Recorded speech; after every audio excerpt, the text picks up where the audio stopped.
अपनी बहू या पोती को बिना देखे ही वहाँ से चली गई। अब 2 दिन बाद जब राधिका हॉस्पिटल से घर आई तो उसकी सास ने उसे बहुत बातें सुनाई।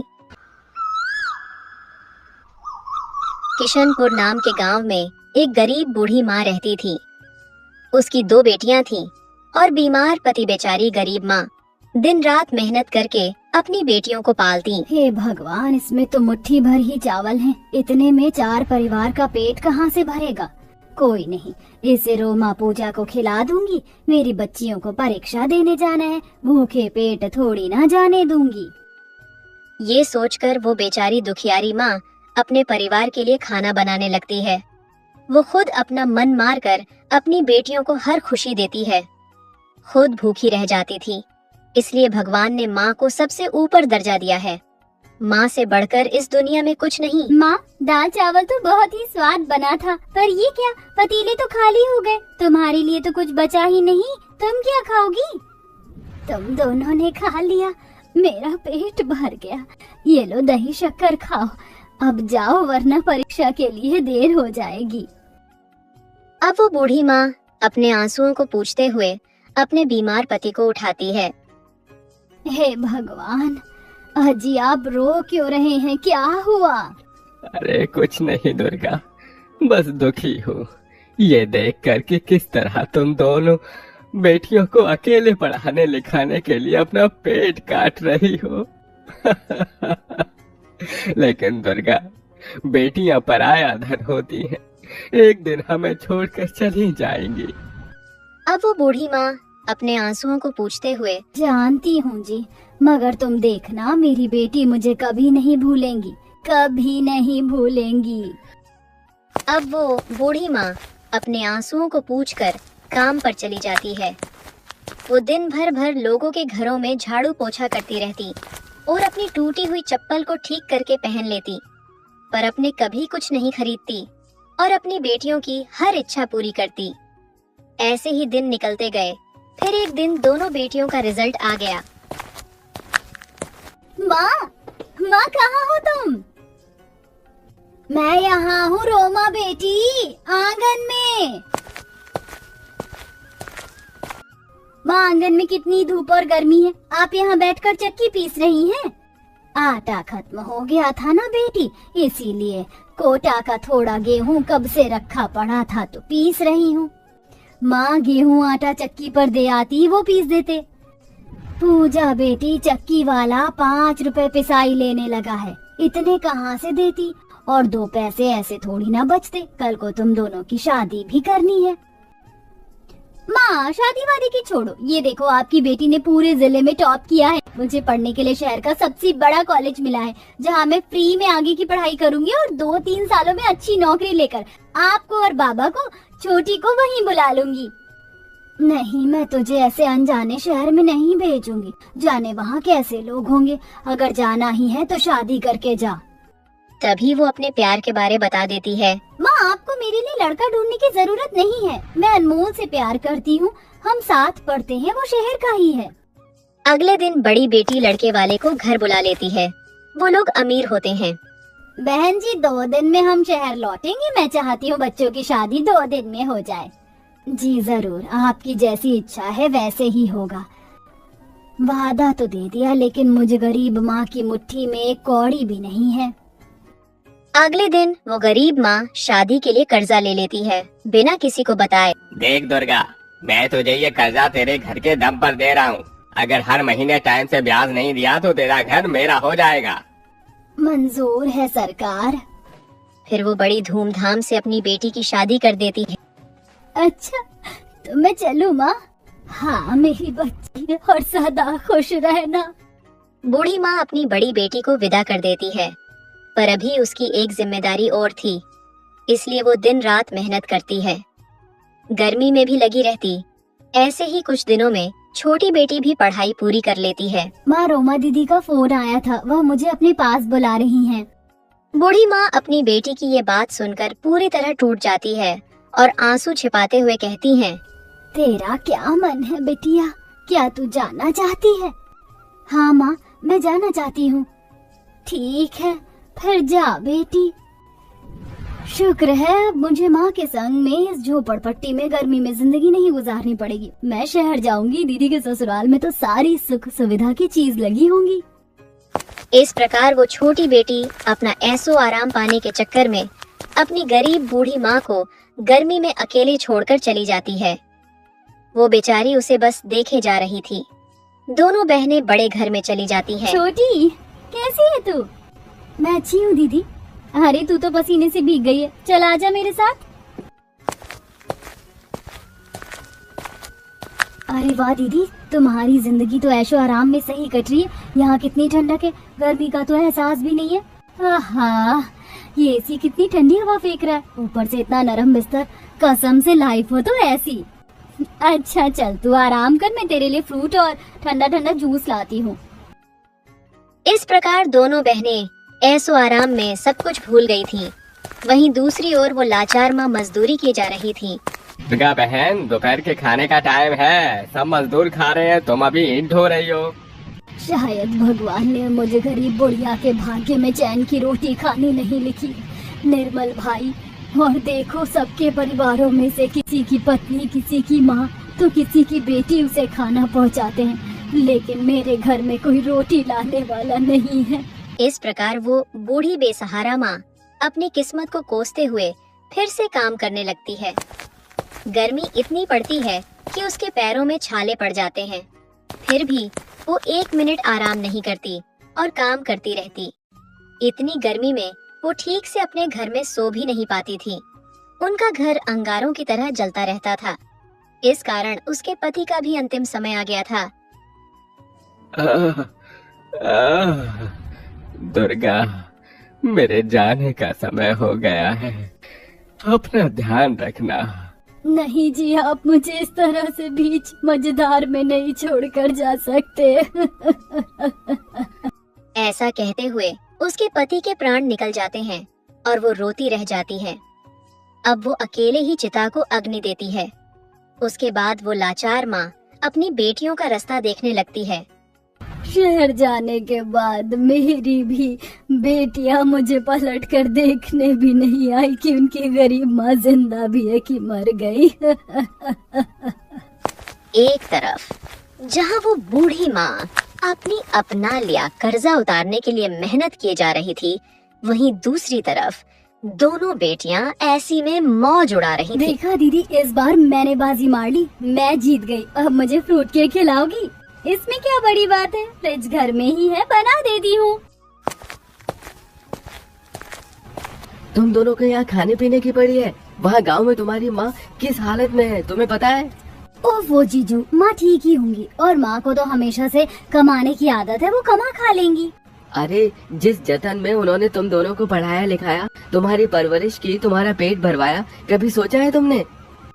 अपने पति की कही बातें उन्हें कड़वी तो लगती है, पर उनको अपनी गलती का एहसास हो जाता है। फिर दोनों बहनें अपनी गाड़ी लेकर अपनी माँ से मिलने आती हैं और देखती हैं गरीब माँ की हालत बहुत खराब हो गई थी।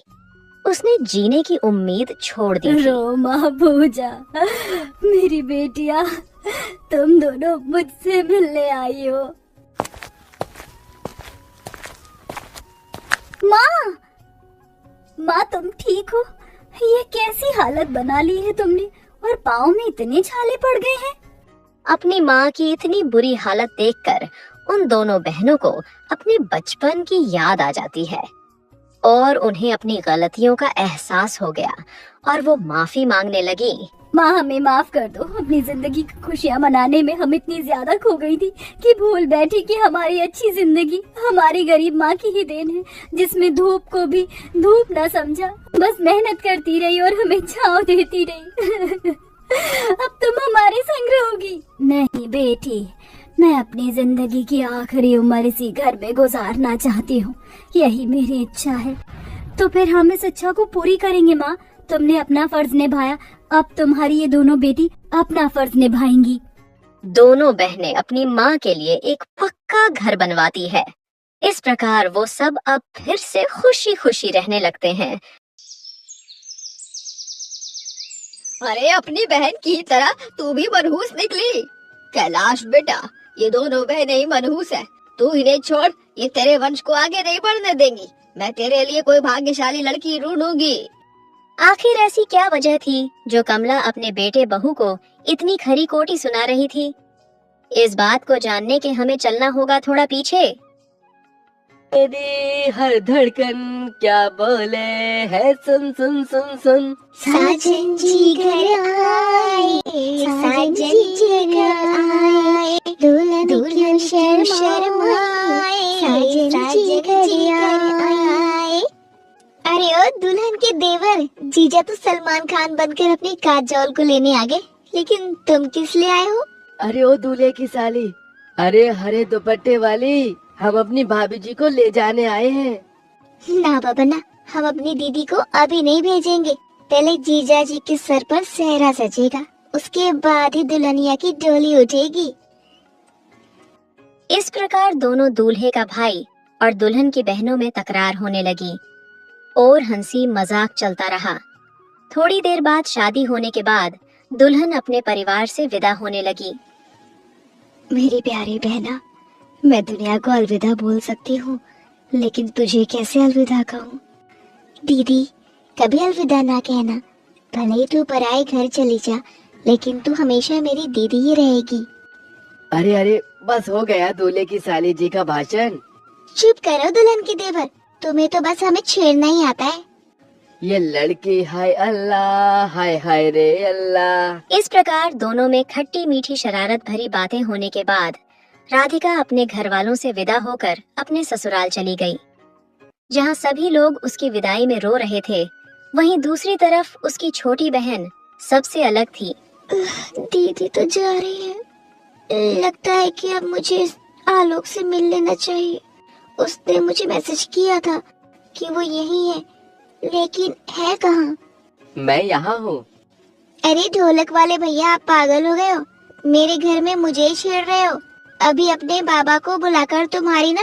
अरे अरे, बा वो जैसे ही चिल्लाने लगी, उस लड़के ने उसके मुंह पे हाथ रख दिया और एक हाथ से अपनी दाढ़ी मूंछ हटाई। रिलैक्स, ये मैं हूँ। आलोक, तुम ऐसे? हाँ, अब तुम्हारे घर में तो ऐसे ही आता। ओह, तुमने तो मुझे डरा ही दिया था। वो सब छोड़ो। वैसे मेरी सांवली सलोनी, तुम आज बहुत सुंदर लग रही हो। वैसे अपनी दीदी की तरह मेरी दुल्हन बनने का कब इरादा है? अभी नहीं, अभी तुम मेरा इंतजार करो। वो ऐसे बोलकर शर्माते हुए वहाँ से चली गई। अब राधिका तो विदा होकर अपने ससुराल चली गई थी। अब एक वो ही बची थी, जिसके बाद वो अपने माता पिता और बाकी मेहमानों को संभालने में ही लग गई। मेरी एक बच्ची तो चली गई, बस दूसरी के लिए भी कोई ऐसा ही अच्छा सा रिश्ता मिल जाए तो बात बन जाएगी।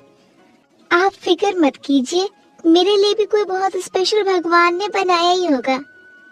वो ऐसे बोलकर पीछे से अपनी माँ के गले से लग गई। अब ऐसे ही समय निकलता गया और अब राधिका भी अपनी घर गृहस्थी संभालने में लग गई थी और अब इधर वो भी अपने माता पिता की सेवा में लगी हुई थी। ऐसे समय के साथ साथ कुछ दिनों बाद राधिका गर्भवती हो जाती है। अरे वाह, मुझे मेरी बहू से एक बेटा चाहिए जो आगे को मेरे वंश को बढ़ाए, अपने बाप का भी सहारा बने। क्यों बहू? जी माँ जी, जरूर, लेकिन ये सब तो हमारी सोच है। जिस रूह को मेरे जरिए इस दुनिया में आना है, वो लड़का या लड़की कोई भी हो सकती है ना। सही कहा, लेकिन हमें हमेशा शुभ शुभ सोचना चाहिए। मैं जानती हूँ मुझे जरूर पोता ही मिलेगा। कमला अपनी बहू से पोता ही चाहती थी। पोते की चाह में वो राधिका का बहुत ख्याल भी रख रही थी। अरे बहू, दलिया खा। मैंने सुना है नमक का दलिया गर्भावस्था में बहुत अच्छा रहता है। माँ, मैंने और कोई बहाना नहीं चलेगा। इस कंडीशन में तुझे खाते पीते रहना चाहिए, तभी तो मेरा पोता भी स्वस्थ होगा। कमला ऐसे जबरदस्ती ही राधिका को खिलाती रहती है। अब ऐसे ही समय निकलता गया और राधिका की डिलीवरी भी हो गई और उसे एक बच्चा हुआ। डॉक्टर, मेरा पोता कैसा है? स्वस्थ तो है ना? मैंने कब कहा कि आपको पोता हुआ है? हैं? पोता नहीं हुआ? आपको शायद गलत फहमी हुई है, आपको तो पोती हुई है। मुबारक हो, आप अपनी बहू से मिल सकती हो। कमला ऐसे अपनी पोती का नाम सुनकर आग बबूला हो गई और हॉस्पिटल में अपनी बहू या पोती को बिना देखे ही वहां से चली गई। अब 2 दिन बाद जब राधिका हॉस्पिटल से घर आई तो उसकी सास ने उसे बहुत बातें सुनाई। माँ, आप अस्पताल में मुझसे बिना मिले क्यों चली गई थी?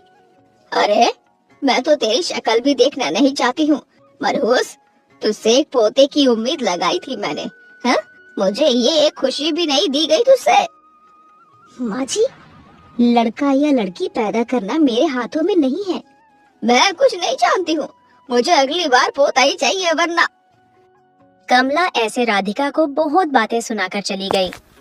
अब समय ऐसे ही निकलता गया और समय के साथ साथ राधिका 2 बार फिर से गर्भवती हुई, पर दोनों बार ही उसे बेटी ही हुई। हद हो गई बहू तुझसे। तू शायद कभी मुझे पोते का सुख दे ही नहीं सकती है। अब मैं तुझसे किसी बच्चे की उम्मीद नहीं रखूंगी। माँ, आप इस सब पर राधिका को क्यों डांट रही हो? लड़का या लड़की हमारी मर्जी के हिसाब से नहीं पैदा हो सकते हैं। ऐसा नहीं है, राधिका ही मनहूस है। अब तू मेरी बात सुन कैलाश, मैं तुझे इस लड़की के साथ नहीं रहने दूंगी। तू दूसरी शादी करेगा। क्या? हाँ, और सुन, अगर तूने ऐसा नहीं किया तो मैं खुद को फांसी लगा लूंगी और इसे मजाक मत समझना। कमला ऐसे राधिका और अपने बेटे को बहुत बातें सुनाकर चली गई, जिसके बाद उस बेचारे को ना चाहते हुए भी दूसरी शादी के लिए हाँ करनी पड़ी। इस बात का पता जब राधिका की माँ को चला तो वह अपनी छोटी बेटी से कहती है, किरण बेटा, अब तू ही मेरी आखिरी उम्मीद है। अपनी बहन का घर टूटने से बचा ले मेरी बच्ची। अपने बहन का घर टूटने से बचा ले। माँ, आप ऐसे हाथ मत जोड़िए। लेकिन जीजा जी से शादी? अपनी बहन का घर बचा ले। अगर कोई और उस घर की बहू बनेगी तो तेरी बहन का जीना हराम हो जाएगा। अपनी माँ को ऐसे रोता हुआ देखकर उस बेचारी को ना चाहते हुए भी शादी के लिए हाँ करना पड़ा और अपने जीजाजी से शादी करके अपने दीदी की सौतन बनकर उसके ससुराल आ गई। आजा मेरी बहू, तुझसे मुझे बहुत उम्मीदें हैं। अब कमला ने अपनी दूसरी बहू का बहुत अच्छे से स्वागत किया और उसे कमरे में ले गई। अब ऐसे ही कई दिन बीत चुके थे और अब वो भी गर्भवती हो गई थी। कमला राधिका की ही तरह उसका भी अच्छे से ध्यान रख रही थी। किरण बहू, ये ले अचार, खूब खा और मुझे पोते का सुख दे। अब समय निकलता गया और छोटी बहू की डिलीवरी का भी समय आ गया। हे भगवान, बस इस बार मुझे पोता ही देना। मुबारक हो, आपको बेटी हुई है। क्या? पोती का सुनकर कमला आग बबूला हो गई और उसने हॉस्पिटल में ही खरी खोटी सुनाना शुरू कर दिया। ये क्या बात हुई? अरे, अपनी बहन की तरह तू भी मनहूस निकली। कैलाश बेटा, ये दोनों बहनें ही मनहूस है। तू इन्हें छोड़, ये तेरे वंश को आगे नहीं बढ़ने देंगी। मैं तेरे लिए कोई भाग्यशाली लड़की ढूंढूंगी। ये क्या बात हुई माँ? आपने क्या शादी करना, बच्चे करना कोई खेल समझ रखा है? अरे, 1 नहीं 2 नहीं, आप मेरी अब तीसरी शादी करवाने को तैयार हो। और अगर तीसरी से भी पोता नहीं मिला तो क्या चौथी शादी भी करवा दोगी? बोलिए। अरे, मैंने अपनी पसंद राधिका को छोड़कर दिल पर पत्थर रखा और किरण से शादी की, लेकिन अब मैं आपकी एक नहीं सुनूंगा। अब चाहे आप जो कहो, लेकिन मैं अब कोई शादी नहीं करूंगा। और किरण, मैं तुम्हें भी आजाद करता हूँ। तुम अपनी जिंदगी को खुलकर जियो। इस बच्ची को मैं पाल लूंगा, तो मुझे डिवोर्स दे देना। कैलाश! माँ, मैं अब आपकी एक नहीं सुनने वाला हूँ। आपके घर में अगर बाबा सौतन ले आते तो आपको कैसा लगता? अरे, आप भी एक औरत हो और लड़की की पैदाइश पर दुखी हो रही हो। आपको तो खुश होना चाहिए। एक लड़का वंश को आगे नहीं बढ़ाता है, एक लड़की बढ़ाती है। एक लड़की एक जान को दुनिया में लेकर आती है, उससे वंश चलता है। समझिए आप? अपनी माँ को इतना बोलकर वो गुस्से में वहाँ से चला जाता है जिसके बाद कमला को भी अपनी गलती का एहसास हो जाता है और वो दोनों बहुओं से माफी मांग लेती हैं। किशनपुर नाम के एक गांव में अंकिता नाम की गरीब बहू अपने बूढ़े सास ससुर और पति के साथ रहती थी।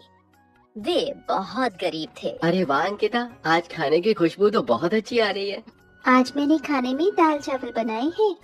बहू, आज तो तूने खाना थोड़ा ज्यादा बनाया है ना, कहीं ऐसा ना हो कल की तरह तू आधा पेट खाना खाकर सो जाए। माँ जी, मैं ज्यादा खाना बनाकर खाना बर्बाद नहीं करना चाहती, और वैसे भी हमें ये खाना बड़ी मुश्किल से मिलता है, और मैं नहीं चाहती कि मेरे घर से अन्न का एक दाना भी बर्बाद हो। अरे आशा, तुम अपनी बहू से नहीं जीत सकती। उसे अपने हिसाब से ही बनाने दो खाना। इस प्रकार वो सभी लोग बैठकर खाना खाने लगते हैं और बातें करने लगते हैं। उधर दूसरी तरफ अमीर घर की बहू जब रात तक भी खाना बनाने नहीं जाती तो उसकी सास आती है। बहू, रात के 8 बज गए हैं और तूने अब तक खाने की तैयारी नहीं की। जानती है ना, तेरे ससुर जी 8:30 बजे तक खाना खाकर सोने के लिए चले जाते हैं। माँ जी, मेरी तबीयत ठीक नहीं लग रही और आज सुबह ही मैंने खाना बनाया था। सुबह का खाना अभी तक रखा है, आप और पापा जी वही खा लो। बहू, मुझे और तेरे ससुर जी को बासी खाना खाने की आदत नहीं है, पर अगर तेरी तबीयत ठीक नहीं है तो कोई बात नहीं, हम बासी खाना खा लेंगे। शकुंतला अपनी बात मान लेती है और बासी खाना खाने चली जाती है। अब दिन गुजरते गए और उसकी दिन प्रतिदिन बहुत आलसी होती गई। ऐसे ही एक दिन बहू, ये क्या, तुमने कल रात की सब्जी और चावल गरम करके फिर से हमें खाने के लिए दे दिया। तुमने खाने के साथ ना तो सलाद काटा और ना ही कोई दाल बनाई। क्या अब मैं कल का बचा हुआ खाना खाऊं? तो क्या हो गया पापा जी, अगर बासी खाना खा लोगी तो, और सब बासी खाना खाते हैं, इसमें कौन सी बड़ी बात है। और खाना खराब थोड़ी ना हुआ है, मैंने फ्रिज में रखा था। राधिका, पापा बिल्कुल सही कह रहे हैं। तुम हमें हफ्ते में 1 से 2 बार ही ताज़ा खाना देती हो, बाकी पूरे हफ्ते हम तीनों टाइम बासी खाना ही खाते हैं। अच्छा ठीक है, कल सुबह बना दूंगी ताज़ा खाना, अब यही खा लो। वैसे भी पापा जी आपको दवाई के लिए लेट हो रहा है, अगर अब मैं खाना बनाने गई तो रात के 10 बज जाएंगे। अब सब उसकी ऐसी बात सुनकर गुस्से में खाना छोड़कर सोने चले जाते हैं। ऐसे ही दिन शकुंतला के बाथरूम में पानी नहीं आ रहा था तो वो अपनी पड़ोसन के घर जाती है, जहां वो देखती है कि अंकिता सबके लिए चूल्हे पर गरम खाना बना रही थी। अरे वाह बहू, तुम इतनी गर्मी में चूल्हे पर अपने पूरे परिवार वालों के लिए रोटी बना रही हो। सुबह की रोटियां बनाकर रख लिया करो, तुम्हें आलस नहीं आता क्या तीनों टाइम का खाना बनाते हुए? आंटी जी, अब अपनों के लिए खाना बनाने में कैसा आलस, और मैं नहीं चाहती कि मेरे घर वाले बासी खाना खाएं, और हमारे पास ना तो फ्रिज है और ना ही गैस जो हम खाने को फ्रिज में रखकर बाद में गर्म करके खा सके, इसीलिए मैं ताज़ा खाना ही बनाती हूँ। सरला, अगर फूली फूली रोटियां देखकर तुम्हारे खाने का मन है तो खा लो। अरे नहीं नहीं आशा बहन, मैं तो यहाँ भाई साहब से मिलने के लिए आई थी।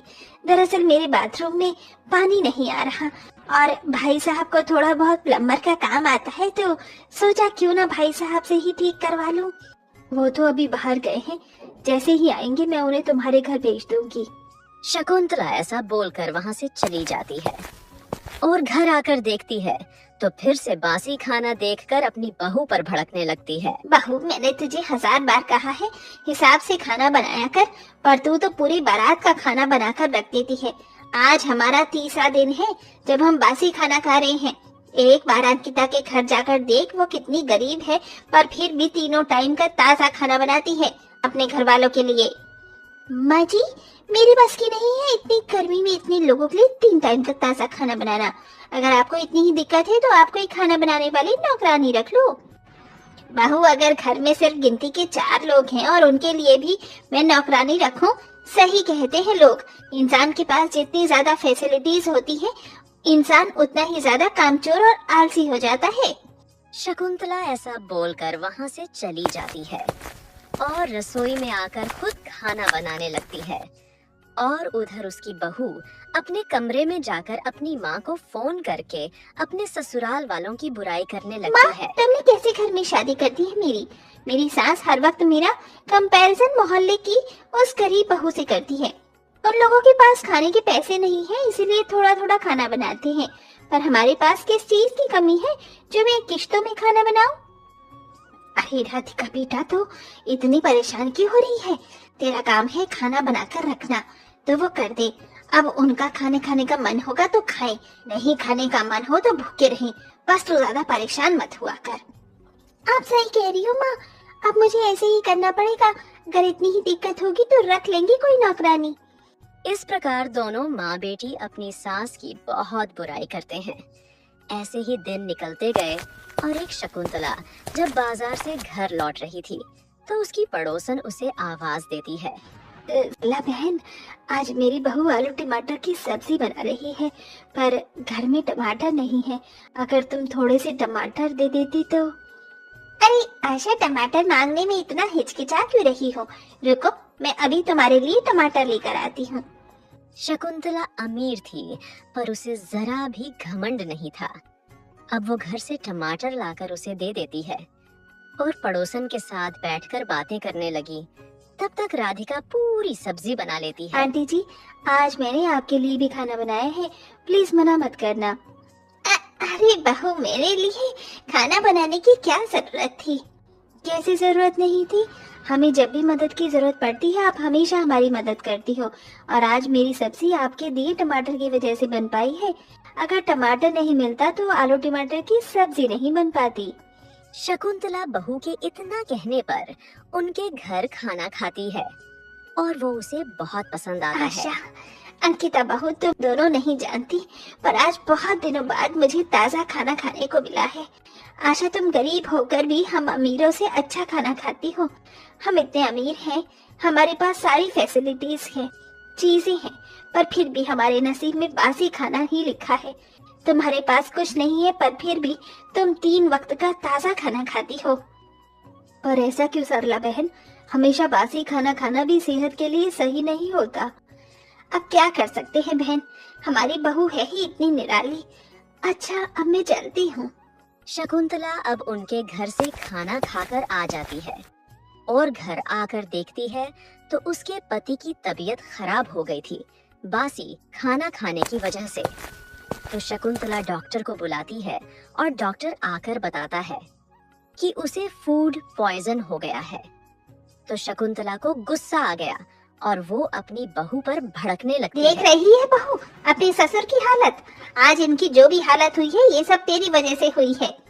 माँ जी, पापा जी की बीमारी का दोष मुझ पर मत डालो। और अगर आपको इतनी ही चिंता है अपने पति की, तो जैसे खुद गरीब बहू के घर जाकर खाना खा लेती हो, वैसे ही ससुर जी को भी खिला दिया करो। या तो फिर कह दो अपनी उस गरीब बहू से कि वो आप लोगों के लिए भी खाना बना दिया करे, क्योंकि मेरे बस की नहीं है हर वक्त आप लोगों के लिए गरम खाना बनाने की। सही कहा बहू तूने, वो गरीब है पर तुझसे अच्छी है। अगर मैं उसे राशन दूंगी ना तो वो हमारा खाना भी बना देगी, और अब मैं उसी के घर में खाऊंगी अपना राशन देकर। शकुंतला की तबीयत खराब रहती थी, इसलिए उससे खाना नहीं बनता था। अब उस दिन के बाद से शकुंतला गरीब पड़ोसन के घर पर ही अपना राशन देकर अपने लिए खाना बनवाती है। एक दिन जब अमीर बहू सहेलियों उसके घर आई तो वो देखती है कि उसके सास ससुर किसी और से खाना बनवाती है।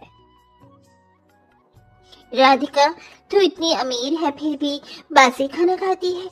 अरे तुझसे अच्छे तो वो गरीब हैं जो ताजा खाना खा रहे हैं। मैंने अक्सर अमीरों को देखा है ताजा और फ्रेश खाते हुए, पर तू पहली ऐसी अमीर बहू है जो बासी खाना खा रही है। और सच बताऊं तो तू बिल्कुल अपनी माँ पर गई है। अरे तुझे तो शर्म आनी चाहिए कि तेरे होते हुए तेरे सास ससुर किसी गरीब को अपना राशन दे रहे हैं और उससे अपने लिए खाना बनवा रहे हैं। राधिका की सारी सहेलियों उसका मजाक बना के चली जाती है, जिसके बाद उसे अपनी गलती का एहसास हो जाता है और वो अपने सास ससुर के आने के बाद उनसे माफी मांगने लगती है। माँ जी, पापा जी, मुझे माफ कर दीजिए। मैंने आपके साथ बदसलूकी की, पर अब से मैं तीनों टाइम का खाना बनाकर आप सबको दूंगी। अब आपको अंकिता के घर जाकर खाने की जरूरत नहीं है। सरला माफ कर दे बहू को, उसे अपनी गलती का एहसास हो चुका है। मैं नाराज ही कब थी, मैं तो बस चाहती थी कि बहू हमें ताज़ा खाना दे, और अब जब बहू ताज़ा खाना खिलाने को राजी है तो मैं क्यों बहू से नाराज रहूंगी। अब उस दिन बाद से सब कुछ ठीक हो जाता है और राधिका अब सबको ताज़ा खाना बनाकर खिलाती है।